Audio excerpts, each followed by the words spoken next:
Untuk mengetahui kondisi terakhir dari Syekh Ali Jaber, kita sudah tersambung langsung dengan Syekh Ali Jaber. Assalamualaikum warahmatullahi wabarakatuh. Selamat sore, Syekh Ali Jaber. Waalaikumsalam warahmatullahi wabarakatuh dan selamat sore. Sore, bagaimana kondisi saat ini? Terima kasih telah menyempatkan waktu dan kami turut prihatin atas musibah yang menimpa Syekh Ali. Bismillahirrahmanirrahim. Alhamdulillah. Allahumma salli ala sayyidina Muhammad wa ala sayyidina Muhammad. Ya, baru saja saya tiba di Jakarta dan sekarang sudah berada di Diaman. Dan alhamdulillah kondisi membaik. Dan saya merasa semenjak kejadian ini sampai titik ini, khususnya secara rohani, tenang dan tenteram. Alhamdulillah. Alhamdulillah, Masya Allah. Syekh Ali, mohon maaf kami harus menanyakan kembali bagaimana kronologinya kemarin sampai akhirnya Syekh Ali ditusuk oleh yang saat ini menjadi tersangka. Pertama, ini kan qadarullah subhanahu wa ta'ala. Dan saya di saat itu baru mulai acara.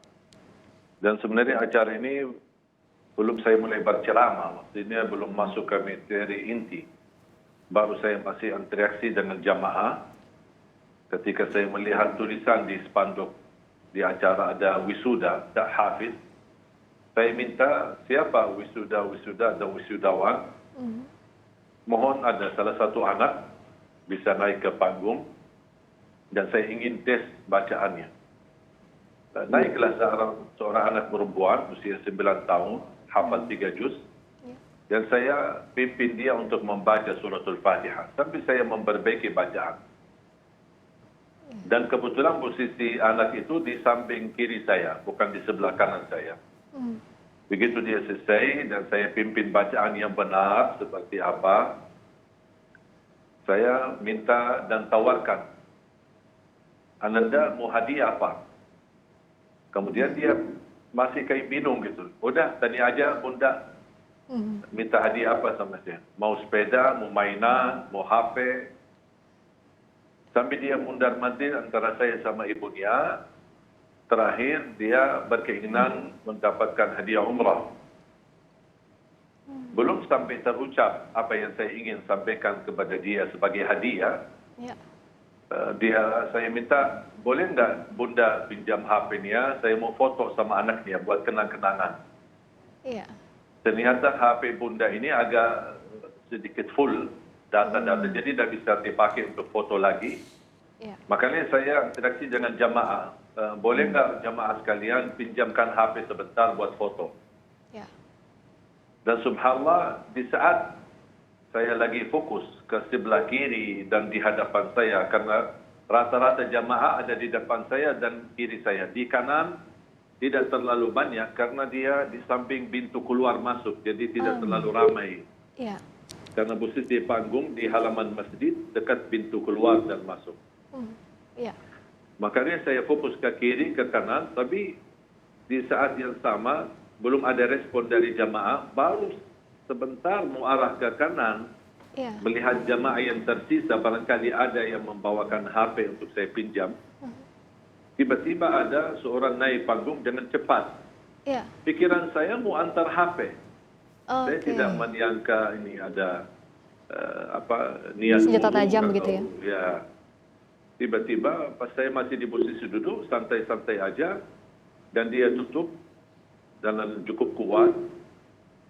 Ketika saya merasa sudah terancam dengan pisau, kemudian saya berusaha membangun, tapi tusukan sudah terlanjur. Mungkin sasarannya di bagian leher atau dada, tapi karena saya ada sedikit bergerak, qadarullah, bukan karena saya punya kelebihan atau hebat, akhirnya tertusuk di bagian tangan saya. Kemudian begitu saya berdiri, saking padahal orangnya kurus, masih muda, mungkin antara 23, 24 tahun, tapi posisi memegang pisaunya dan cara tusuk, mohon maaf, bukan orang biasa, orang terlatih. Artinya cara tusukan itu sangat kuat. Padahal dia kurus, kalau saya tahan dia pakai tangan, dia tidak mungkin bisa bergerak. Tapi fisik yang begitu kecil, kurus, bisa bisa memiliki kekuatan tusuk sampai hampir 7 dan 8 senti masuk pisaunya. Ketika saya bangun, masih posisi dia menahan pisaunya. Tapi ketika saya bergerak cepat, patah pisaunya sambil yang sudah patah masih tersimpan di dalam. Baru ketika saya berdiri, saat itu saya belum merasa ada pisau. Pas saya melihat ke kanan saya, melihat ada pisaunya, kemudian saya keluarkan pakai tangan kiri, kemudian saya lepas, kemudian cukup berincar darah di baju dan di tangan. Ya, jadi masih kebas tentu di awal belum begitu terasa. Tapi kalau dilihat video ini, jadi saat Syekh Ali lihat ke arah kanan itu sebenarnya bukan refleks atau sudah memperhatikan ada orang yang mencurigakan ya, tapi mencari apakah ada yang membawa telepon genggam atau tidak, begitu ya Syekh Ali ya? Iya, untuk meminjam HP biar foto sama anak yatim. Saat acara baru dimulai, apakah terlihat gerak-gerik yang mencurigakan dari sekitar penonton? Kalau tadi kan masuknya dari area yang memang cukup sepi, tapi apakah para jamaah di sana ataupun juga Syekh Ali melihat ada gerak-gerik yang mencurigakan sebelumnya? Tidak, sama sekali tidak ada, karena saya lagi interaksi dengan jamaah, tidak ada sesuatu yang menarik perhatian atau dicurigakan, apalagi tidak ada orang baru masuk, semua rata-rata sudah pada di tempat. Dan saya kedatangan ke tempat cukup telat, seharusnya jam 4, saya datang hampir jam 5 kurang. Oke. Saat itu ada pengamanan yang cukup ketat dari aparat atau misalnya dari pihak penyelenggara acara misalnya, Syekh Ali? Saya sebenarnya memperhatikan masalah keamanan ketika saya bergerak safari dakwah di beberapa titik. Dari hari Sabtu, kemudian hari Ahad, hari Minggu, saya tidak pernah memperhatikan setiap titik pasti ada aparat keamanan, polisi maupun security maupun panitia di luar masjid maupun di dalam masjid. Bahkan setiap titik kami tausiah ada kepala polisi setempat, apa itu Polres atau Kapolsek yang hadir di dalam masjid untuk ikuti acara tausiah itu. Ya, kecuali titik kejadian ini sama sekali tidak ada aparat keamanan di dalam maupun di luar, sama sekali tidak ada. Nah, sebelum kejadian ini apakah ada katakanlah ancaman atau teror begitu kepada Syekh Ali atau tidak ada sama sekali? Tidak ada. Alhamdulillah saya tidak punya orang memusuhi saya.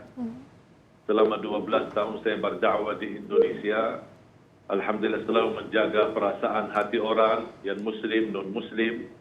Selalu saya menjaga kedamaian, justru saya memimpin umat untuk menjaga kedamaian, kebersatuan, saling mencintai, saling menghormati. Dan silakan periksa semua ceramah saya, tidak ada unsur kekerasan, tidak ada unsur saling menyalahkan, saling menjatuhkan. Termasuk berbeda pendapat pun saya patuh dan menghormati perbedaan di antara kita. Jadi memang selama 12 tahun ini berdakwah, ini adalah kejadian pertama ya, qadarullah, takdir Allah memang terjadi di Bandar Lampung kemarin ya, Syekh Ali? Ya, ini pertama pengalaman baru bagi saya dan pengalaman yang sangat luar biasa. Dan juga menjadi pelajaran buat saya agar lebih waspada. Tapi bukan berarti untuk memberhentikan dakwah, saya akan terus memperjuangkan silaturahim. Makanya selepas acara tersebut, kejadian ini, saya masih lanjut kegiatan acara tabligh akbar di malam hari. Masih melanjutkan acara sampai malam hari dan sampai tadi juga masih di Lampung ya, Syekh Ali. Apakah ada perkembangan terkini dari penanganan perkara atau bahkan sempatkah bertemu lagi dengan pelaku setelah kejadian? Saya tidak berkesempatan bertemu, tapi setelah kejadian, saya langsung didatangi Pak Kapolda Lampung ke hotel. Juga ada Kapolres, Kapolsek, bahkan dari aparat TNI, semua datang dan Pak Kapolda menyampaikan sudah menerima arahan dan telepon dari Wakapolri untuk langsung ditangani kasus ini dan dikawal selama saya masih berada di Lampung. Dan apa yang disampaikan oleh Pak Kapolda awal ketika kita berbicara ngobrol bersama di lobi, beliau menyampaikan kami sudah bertemu dengan pelaku dan kemungkinan ada sedikit gangguan jiwa, tapi kata beliau saya tidak percaya dan saya akan terus tindaklanjuti sambil kami mengundang dan menghadirkan doktor kami dari Mabes memiliki keahlian psikologi jiwa untuk diperiksa ulang. Okay. Jadi makanya ketika ada reaksi tadi pas acara di Apa Kabar Pagi di TV One, saya pun kaget kok ada respon dan kesimpulan awal dari polisi, sedangkan menurut saya terlalu cepat. Terlalu cepat. Tapi kalau sampai saat ini melihat masih terus ditelusuri keterlibatan pelaku, termasuk apa motif dari pelaku, Syekh Ali mempercayakan sepenuhnya kepada pihak kepolisian atau seperti apa? Sangat-sangat saya percaya. Makanya saya di saat kejadian ini langsung saya buat laporan resmi dan didatengin ke hotel tim BAP yang mereka minta keterangan lengkap dan saya sudah sangat percaya. Cuman hanya sedikit ada kurang nyaman di hati ketika mendengar bahasa Pak Kapolda langsung bersama saya beda sama bahasa yang disampaikan di media oleh pihak polisi. Ia diharapkan terus dilakukan penyidikan terhadap kasus ini agar betul-betul terang motifnya seperti itu ya, Syekh Ali? Betul, betul. Karena saya merasa apa yang terjadi ini, mohon maaf, bukan masalah gangguan jiwa, tapi betul-betul anak itu terlatih dan cara dia berhadapan dengan saya, dan mungkin saya bukan ahli psikologi jiwa, tapi saya ahli ruqyah. Insya Allah dari pandangan mata beliau saya bisa mengetahui apakah dia perlu diruqyah atau tidak. Nah, Syekh Ali melihatnya kejadian ini seperti apa? Ada orang yang tiba-tiba menyerang, hikmah kalau kita katakan yang Syekh Ali lihat apa dari kejadian ini? Sebenarnya qadarullah, saya menganggap ini takdir. Dan kita tidak bisa melarikan diri dari takdir Allah Subhanahu wa taala, walaupun kita tawakal, walaupun kita ikhtiar. Kalau sudah Allah menetapkan sesuatu pasti akan terjadi. Tapi seandainya kalau seluruh penghuni bumi bersatu untuk membawa madarat, membawa menyakiti kita, membawa keburukan, kalau belum diizinkan oleh Allah, mereka tidak bisa apa. Dan saya mengambil kutip, ya, mungkin bagi saya sendiri pelajaran, karena saya jujur saja, setiap hari saya punya wirid, baca suratul Baqarah. Hari kejadian ini, biasanya saya baca suratul Baqarah sekaligus, baca dari awal sampai akhir tuntas. Hari kejadian ini, saya merasa berdosa karena saya tidak tuntaskan suratul Baqarah. Saya hanya baca satu juz, kemudian sisanya saya baca lagi di waktu siang hari. Makanya cara saya menyicil, menurut saya ini cicilan. Menyicil suratul Baqarah itu barangkali dosa saya, makanya Allah berikan teguran. Hal lainnya soal kewaspadaan. Setelah kejadian kan Syekh Ali masih melanjutkan dakwah di titik lainnya. Nah, ke depannya karena kita tahu setiap Syekh Ali berdakwah selalu ada banyak jamaah yang terlibat. Apakah akan ada pengamanan, misalnya dimintakan pengamanan yang lebih ketat lagi agar tidak ada kejadian serupa terjadi? Sebenarnya saya secara pribadi tidak minta, tapi alhamdulillah sejak kejadian ini langsung Pak Kapolda Lampung turun tangan, memberikan perhatian, kemudian Kodim dan juga Dandrim di tempat, semua ikut turun tangan, mengawal kami selama masih berada di Lampung, di titik-titik kami kunjungi, bahkan sampai ke bandara, mendapatkan perhatian yang sangat luar biasa. Dan saya harap kejadian ini bukan hanya menjadi pelajaran bagi saya, tapi semua untuk para habaib, para da'i, para ustaz, supaya ayo mari kita sama-sama bersinergi dengan aparat keamanan agar kita bisa bersama-sama membawa Indonesia menjadi lebih aman. Termasuk musibah yang menimpa Syekh Ali ini juga kan ramai diperbincangkan di media sosial. Apa yang ingin Syekh Ali sampaikan agar memang jangan sampai ada yang memanfaatkan kejadian ini untuk hal-hal yang tidak diinginkan terkait persatuan dan kesatuan? Kejadian ini bagi saya pribadi pelajaran. Dan saya tidak mau dikaitkan dengan kepentingan politik, isu-isu yang lain. Makanya saya harap umat tetap tenang, jangan terprovokasi, jangan terpancing untuk mengadu domba di antara kita. Ini sudah qadarullah dan saya sudah serahkan sepenuhnya kepada aparat keamanan, kepolisian, dan sangat percaya, saya sangat percaya akan mereka betul-betul tangani kasus ini dengan sebaik-baiknya, dengan amanah dan transparan, supaya bisa kita memberikan keterangan kepada umat yang menenangkan hati. Jangan sampai hal ini dijadikan fitnah dan dijadikan berpecah belah di antara kita. Dan saya tidak mau kaitkan kasus saya ini dengan apa yang terjadi kepada beberapa ulama atau isu-isu ada orang gila, tusuk ulama atau tusuk orang di masjid atau tusuk leher. Yang sudah terjadi berlalu, saya tidak mau kaitkan. Yang saya terjadi sama saya, ingin saya memikirkan ke depan. Apa yang kita harus lakukan, apa yang kita harus waspada, dan apa yang kita harus wujudkan kebersamaan agar kita bisa tetap tenang dan merasa aman. Bahkan ketika kejadian ini, saya justru turun dari panggung, kemudian saya selamatkan anak itu karena mereka, saya melihat jamaah sakit, barangkali sakit hati, dan mereka emosi sampai dipukul-pukul sampai berluka. Saya langsung tahan, saya turun, saya bilang kasihan, dia manusia, walaupun dia bersalah, jangan cara kita memperbaiki kesalahan seperti ini. Sampai ada orang jamaah menarik dia seperti karung, menganggap manusia tidak berharga. Saya langsung marah, saya tegur, saya angkat, berdirikan, dan saya bilang sama jemaah, tolong amankan. Jangan kita menghadapi satu musibah, untuk memperbaiki musibah itu malah kita bikin musibah lebih besar.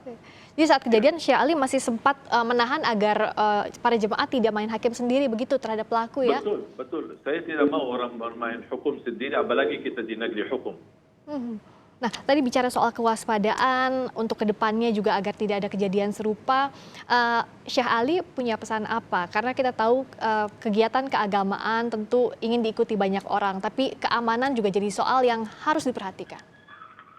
Ya, inilah menjadi perhatian pada kami khususnya para da'i, para asatid, apalagi da'i nasional yang bisa diundang kemana-mana.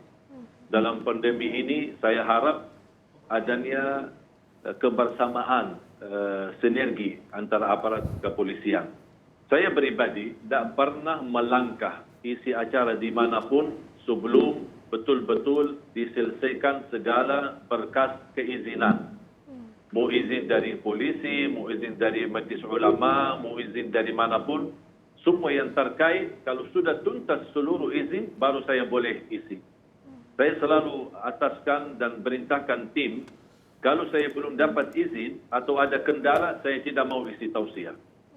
Makanya ketika sudah ada proses izin, berarti mohon maaf, aparat kepolisian dan lain yang ada di tempat, mereka sudah mengetahui kehadiran kami, dan kami harap bisa terjaga. Dan apa yang terjadi, saya tidak mau salahkan siapa-siapa, apalagi masyarakat Lampung yang selama ini saya kenal mereka. Saya sudah berkali-kali ke Lampung dan saya kenal mereka orang yang betul-betul mencintai ulama, mencintai kedamaian. Jangan menyudut Lampung ini adalah daerah radikal atau bisa dikatakan tidak aman. Saya tidak mau hal yang seperti ini. Kita harus sama-sama jaga apa yang sudah terjadi, sudah berlalu. Sekarang kita pikirkan ke depan dan saya harap berlaku betul-betul diproses sampai tuntas. Bahkan tadi di Lampung terlihat saat Syekh Ali juga mengunjungi daerah lainnya dibantu untuk dijaga ya. Artinya memang kasus ini mari kita sama-sama lihat bagaimana penyelesaiannya dan semoga tidak terjadi lagi begitu ya Syekh Ali. Betul. Dan saya harap umat semua tenang, jangan terlalu gampang terpancing, jangan terlalu gampang melimparkan isu-isu kepada A, B, C atau kelompok tertentu atau ke politik atau apa. Sama sekali itu tidak ada kaitan. Saya sama orang politik sangat baik, sama pejabat sangat baik, sama aparat keamanan sangat baik, dan bahkan sama masyarakat dan ulama hubungan saya sangat baik. Baik, semoga lekas pulih total Syekh Ali Jaber. Terima kasih banyak atas waktunya di Kompas Petang. Wassalamualaikum warahmatullahi wabarakatuh. Waalaikumsalam warahmatullahi wabarakatuh.